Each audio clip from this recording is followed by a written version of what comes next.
আসসালামু আলাইকুম গাইস, আপনারা সবাই কেমন আছেন? আজকে একটা নতুন ব্লগ নিয়ে এসেছি। সো গাইস, দেখতেই পাচ্ছেন এখন আমরা ডিম পিঠা বানাচ্ছি। আমার আম্মা ডিম পিঠা বানাচ্ছে। সো গাইস, এখন আপনারা দেখেন থাকেন শেষ পর্যন্ত। দেখেন গাইস, দেখেন, আরে এই দেখেন গাইস, ডিম পিঠা বানাচ্ছে।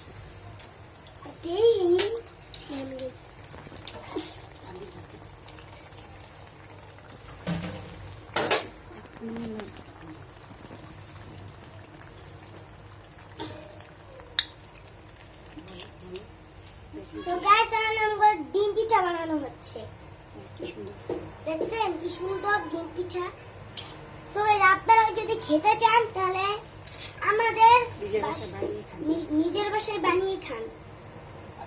সেটা হলো ধনে পাতা দিয়ে একটা ডিম, এরপর হচ্ছে হলো বেসন দিয়ে বানায়, বেসনের পরে হচ্ছে হলো চালের গুঁড়া, এরপর হচ্ছে হলো